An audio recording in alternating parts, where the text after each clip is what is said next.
Et si j'étais un colibri? Et si j'étais un colibri? Et si j'étais un colibri? Si j'étais un colibri? Et si j'étais un colibri? Et si j'étais un colibri? Et si nous étions tous des colibris? Et si j'étais un colibri? Et si j'étais un colibri? Et si on était des colibris?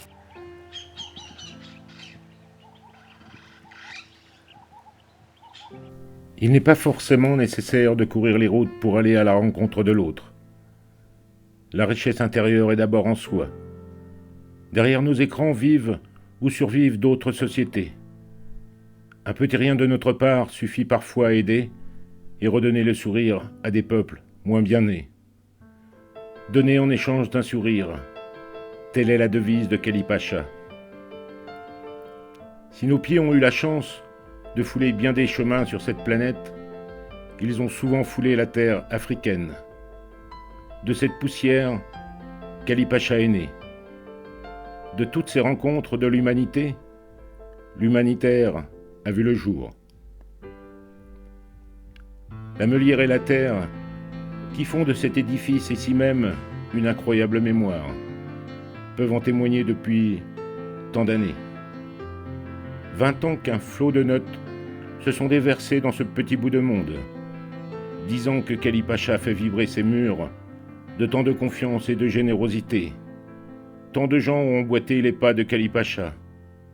Quelques-uns ont eu la chance de vivre d'autres âmes, au-delà des frontières, au-delà de l'écran. Tant de moments si forts ont été vécus. Riches de ces expériences, mais riches surtout de celui qui donne, d'un instant ou d'une simple présence.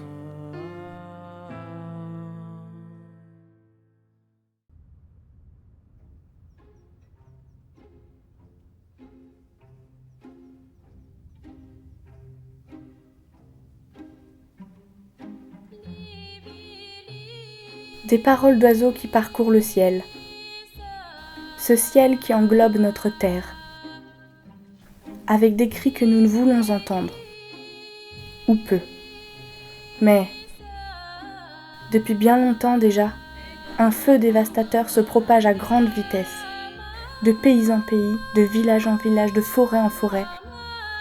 Les hommes courent, s'empressent, s'affolent, mais n'ont qu'une hâte, se mettre à l'abri. S'éloigner. Mais pour fuir où? D'autres se cachent les yeux, ne pas voir, ne pas entendre. Quand plus loin, là-bas à travers les flammes, une ombre se faufile. Timidement, humblement, maladroitement parfois.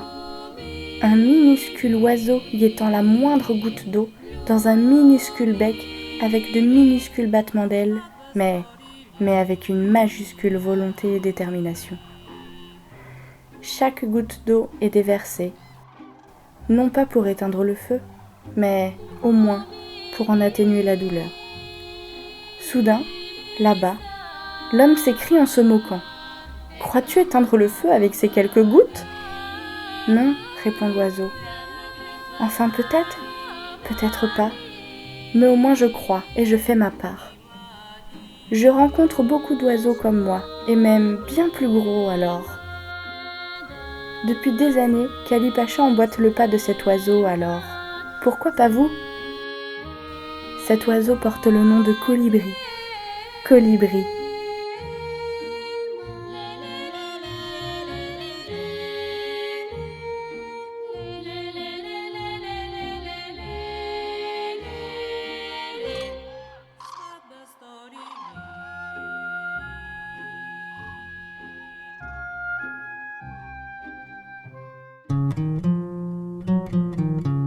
Souvenez-vous, Magourou, le village du forage. Nous avions financé précédemment une clôture pour le maraîchage. Les femmes s'étaient engagées par écrit à pratiquer la culture. 2 jours passés, nous constatons qu'elles commencent à défricher le terrain activement. Nous pensons être rassurés. L'année suivante, le terrain est toujours vide. Manque de motivation des villageois. Nous ne comprenons pas.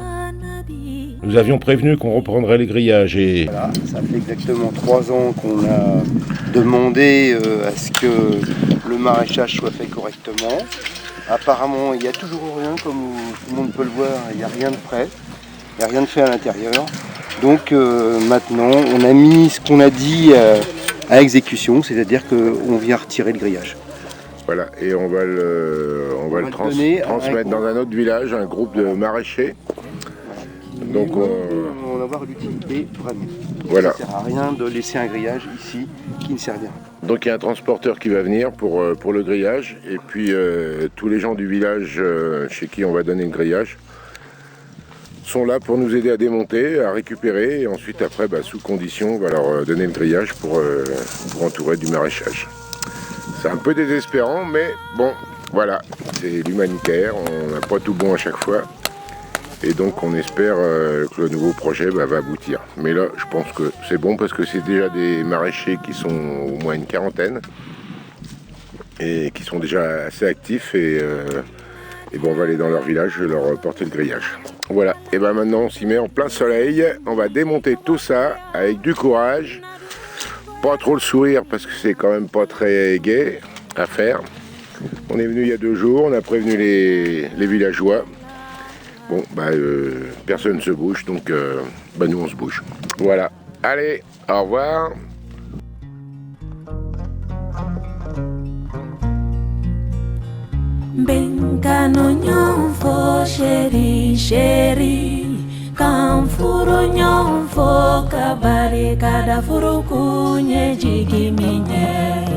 Aha, no jigi amina amfara, okafo. 40 maraîchers nous accueillent donc dans ce village de Puntibili. Ils nous montrent leur travail, nous voici rassurés. La volonté paraît être là, le courage aussi. Nous constatons déjà leur travail. Nous finançons une pompe à eau pour améliorer l'irrigation.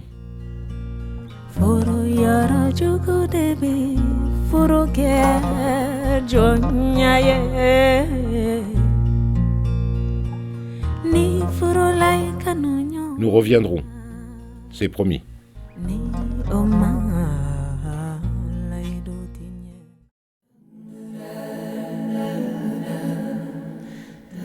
Le soleil brille toujours autant dans les yeux des femmes de Bitou. Toujours cet accueil chaleureux et le bonheur d'être ensemble.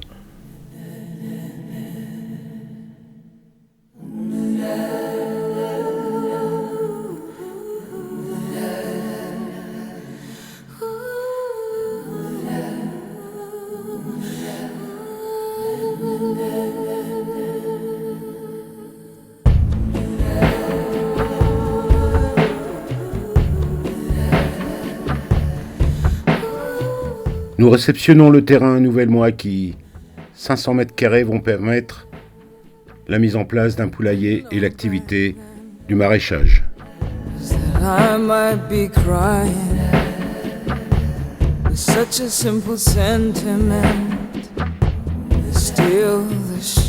Le centre fourmille toujours d'activités.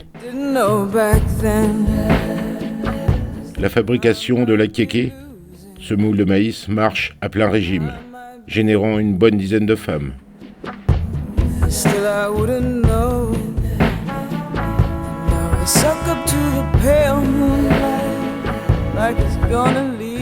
On peut mettre les habits avec. Amidon. Et on a déjà fait le tapioca qui est là. Et le tapioca est servi pour la bouillie. On fait la bouillie. Pour les grandes personnes et puis pour les enfants aussi. Nous constatons chaque année de l'évolution d'Avorbe.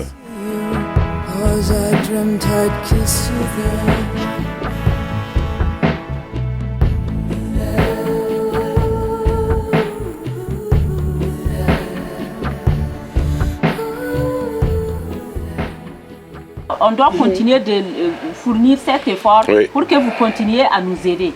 Sinon, si on baisse les bras là, c'est pas bon. On arrêtera. Voilà. Restez intègres, courageuses, vraiment carrées partout. Sinon on serait trop dessus. Hein. Vous aviez l'air triste et maintenant vous avez tous des sourires. Et Maïmouna nous a dit vous avez tous pris des kilos parce que vous mangez bien. Ouais.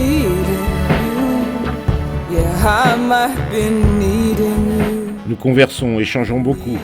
Dominique vérifie les comptes. La transparence est indispensable à l'évolution des échanges.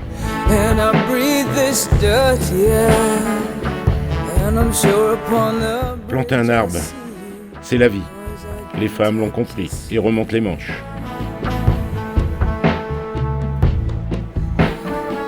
Voilà le premier arbre sur le nouveau terrain. Oranger. Un oranger. C'est un oranger.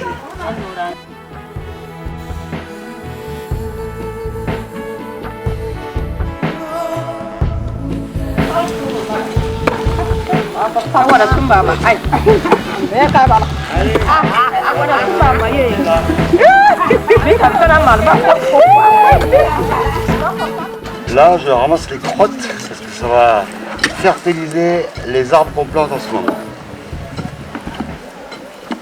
Et ça, les femmes, je crois qu'elles n'ont pas compris. Elles m'ont dit que c'était dégoûtant, c'est pas à faire, mais...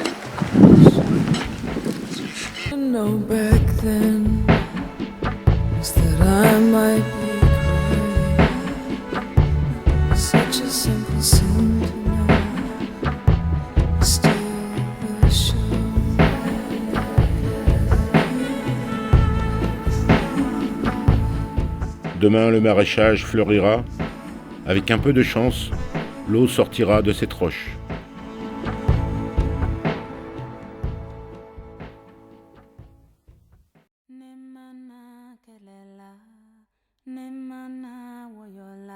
Mais la roche réussira-t-elle à se percer et faire jaillir l'or bleu indispensable à la vie ?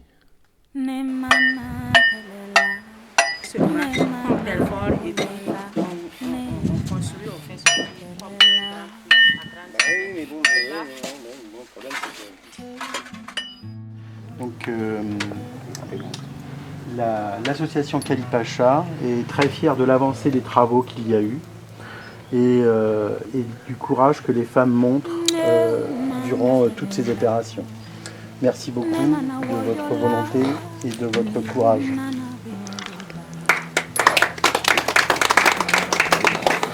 Bien, monsieur le vice-président.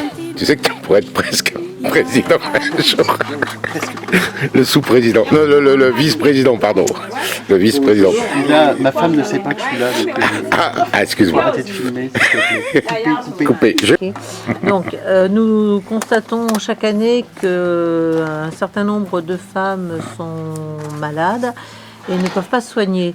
Donc, cette année, il y a 2 femmes qui sont décédées et qui auraient peut-être pu être sauvées si elles avaient été à l'hôpital, si elles avaient été soignées. Donc nous avons proposé un système de mutuelle auquel les femmes ont répondu oui. Elles ont discuté entre elles et elles ont donc décidé que chaque femme mettrait 200 francs CFA par mois, enfin au moins celles qui peuvent. Et puis, Kalipacha va donc démarrer en donnant 300 000 francs, c'est-à-dire à peu près 450 €. Donc, de mise de fonds pour qu'elles puissent tout de suite soigner celles qui sont déjà urgemment malades, là. Et puis, donc l'année prochaine, on fera un petit bilan. Elles vont nommer 2 ou 3 femmes qui seront responsables de la gestion et elles vont faire une liste des femmes qui seront adhérentes.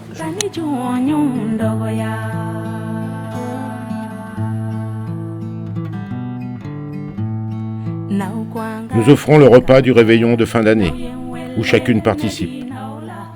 Les rires éclatent ici et là, avec le bonheur d'être tous ensemble.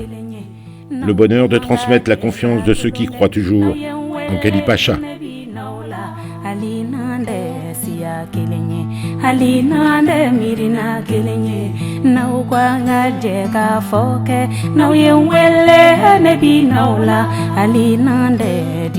C'est beau l'Afrique quand même, hein. C'est beau. Hein. Jusqu'à présent, je ne me suis pas lassé de tout ce qu'on a fait. Hein. J'étais super excité. Eh ben oui. C'est encore 2 semaines et demie. Très fort l'Afrique, très fort. Oui, très fort. Et t'as pas tout vu encore. Allez, bonne app. Merci.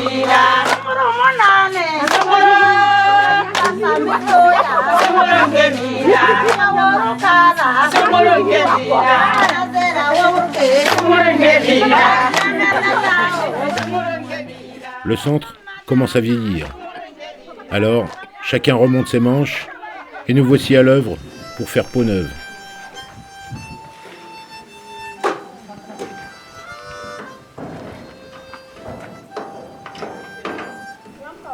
Nous construisons petit à petit la vie des femmes sous le kiosque à palabres. Que d'échanges riches de vibrations. La participation de tout un chacun se retrouve sous ce chaume. Le cœur du centre y palpite si fort.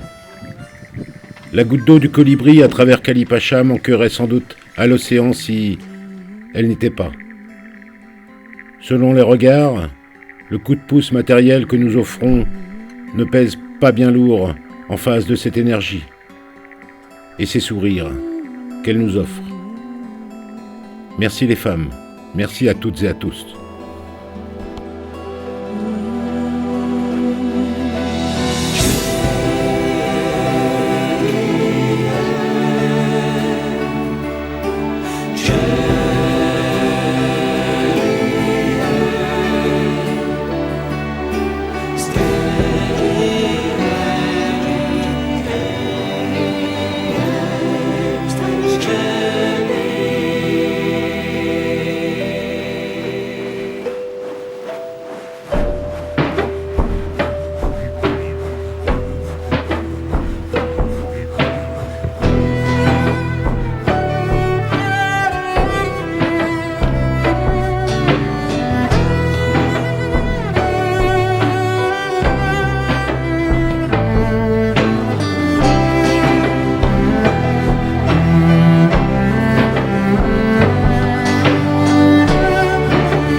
Le bonheur est là.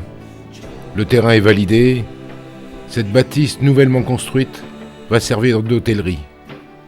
Bonne chance donc à nos femmes.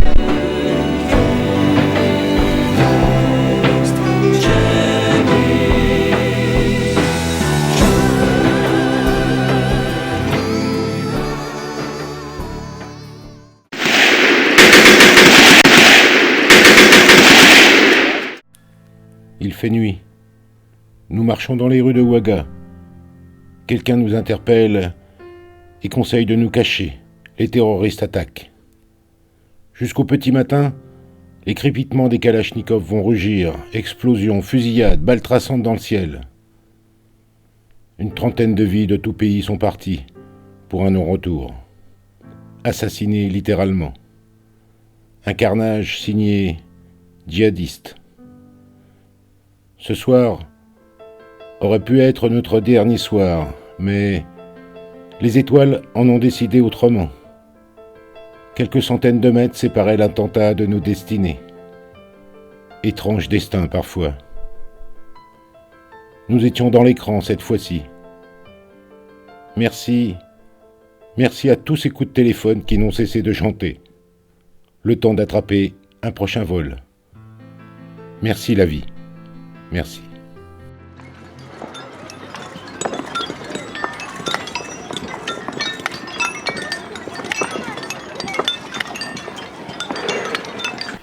Au-delà des faubourgs de Ouaga, une parenthèse que nous découvrons avec stupeur, peut-être les prémices des portes de l'enfer. Un avant-goût de l'exploitation de l'homme par l'homme, des femmes et des enfants aussi. Un cratère de misère, à ciel ouvert, la destinée de 3000 personnes. Recouvert de terre, des centaines de pneus qui se consument et la roche se fissure. Le martèlement des masses s'enchaîne. Des jours entiers sous le soleil écrasant, arrachant les entrailles de la terre, 30 kilos sur la tête et parfois un enfant dans le dos, la femme s'éreinte pour 1 à 2 € par jour. Elles rentreront ce soir, embrouillées de fumée et de gaz, de problèmes pulmonaires et autres, après avoir inhalé les fumées. L'enfant, encore ce soir, saignera du nez avec peut-être une poignée de riz dans le creux de sa main, la symphonie des crépitements des massettes dans un coin de sa tête.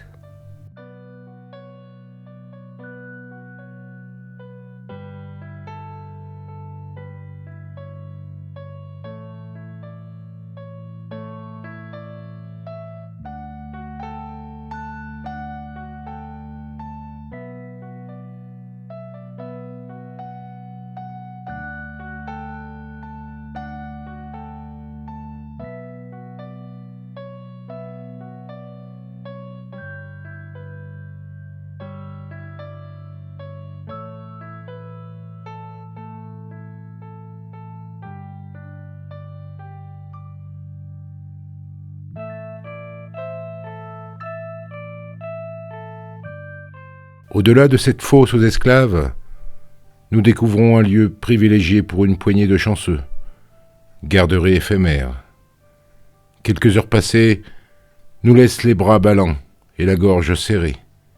Anéantis, des regards bouleversants nous déchirent le cœur.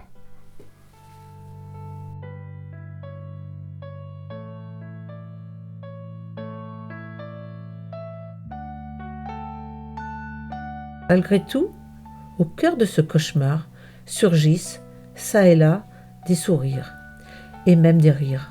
Incroyable richesse de vie. Si nous avions l'envergure d'un aigle royal, plutôt que les battements d'ailes d'un colibri. Mais, nous ne pouvons qu'accrocher ce rêve à la modeste branche dont Kali-Pacha dispose. Et cette question, que faire devant tant de douleurs, sans estropier, malgré tout, ce gagne-pain quotidien? Nos mémoires, c'est sûr, sont gravées à jamais. Nous reviendrons un jour, c'est certain, dans cet enfer de Dante.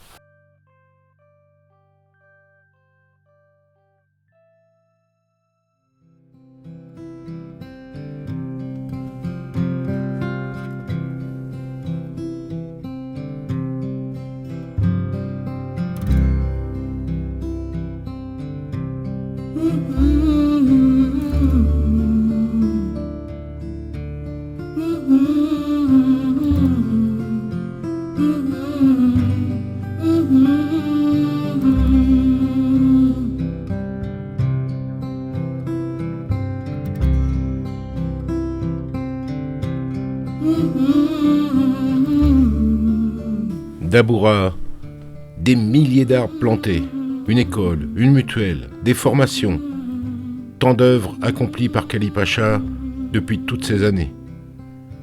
La volonté et détermination d'Émile commence à porter ses fruits. Tous les colibris de villageois commencent à former un ruisseau. Aujourd'hui, un nouveau germe est sorti de terre. La mise en clôture des terrains emblavés est écartée. La découverte du sisal est née. Une nouvelle ère voit le jour.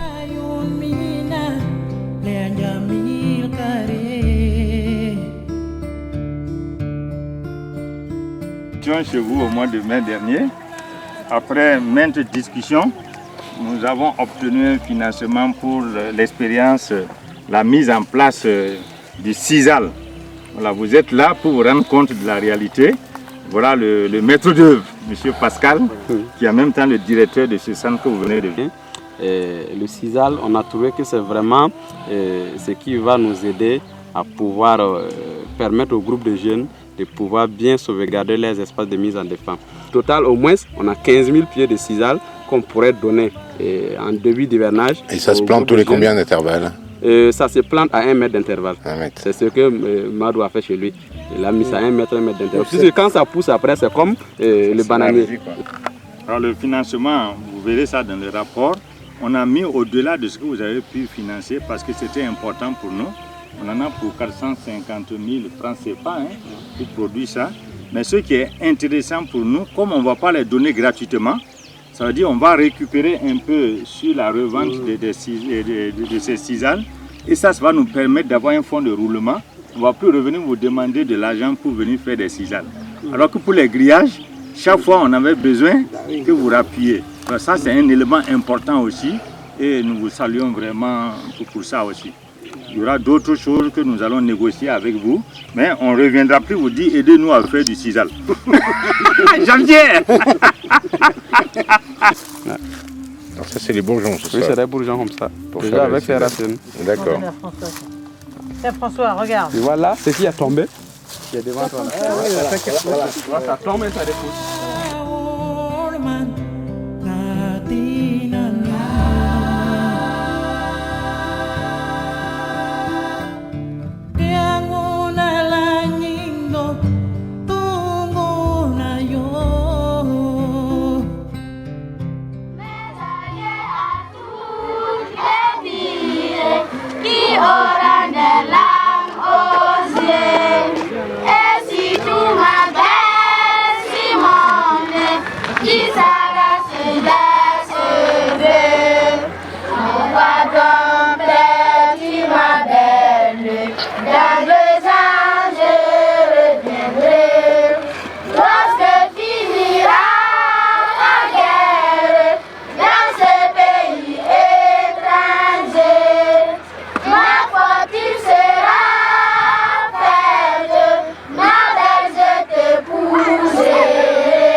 De ces 10 à 20 années passées, de ces images qui nous restent si sucrées, de ces émotions si fortes, de ces vibrations qui nous pénètrent l'intérieur, de toutes ces mains qui se sont ouvertes, de ceux aussi qui se sont refermés sans forcément bien comprendre, de cette étonnante confiance qui s'offre à Kali Pacha depuis si longtemps, de la ténacité d'un colibri qu'on emprunte à un conte amérindien. Que restera-t-il dans nos mémoires demain et après-demain ? Des sourires, des rires, des pleurs, des regards qui vous transpercent mais qui vous font avancer loin, si loin. Même si nous ne pourrons à jamais effacer ces 200 millions d'êtres humains couleur d'ébène, arrachés à leur terre au fil des siècles, massacrés, exploités, maltraités par ceux d'avant nous et encore parmi nous. Savoir que des maîtres à penser d'un saint clergé qui un temps se demandait si l'homme noir appartenait au monde des humains ou au monde animal. Effarante question. Nos sociétés, nos colonies se sont enrichies par l'exploitation de ces êtres humains. L'homme, effroyable prédateur. L'Afrique a payé lourd et paye encore cher. D'une poignée d'âmes, si disparates que nous sommes, de croire que cette goutte d'eau d'un soir manquerait, c'est certain, à l'océan. Et même, si tous les bons dieux de la terre ont oublié quelque part trop de peuples moins bien nés, nos fesses se désengluent de nos canapés, au moins un soir, ce soir, avec bordel cette foi qui tiraille de bouger un peu ce monde et de bousculer un peu l'immonde qui nous entoure. D'une incroyable aventure où des centaines d'âmes depuis tant de temps soufflent et gonflent cette voile du cœur, s'oubliant, juste un soir, ce soir, pour ne pas oublier l'autre, loin, si loin et si proche à la fois. Oui, croire qu'au fond de chacun d'entre nous scintille toujours cette petite flamme qui ne demande qu'à s'enflammer.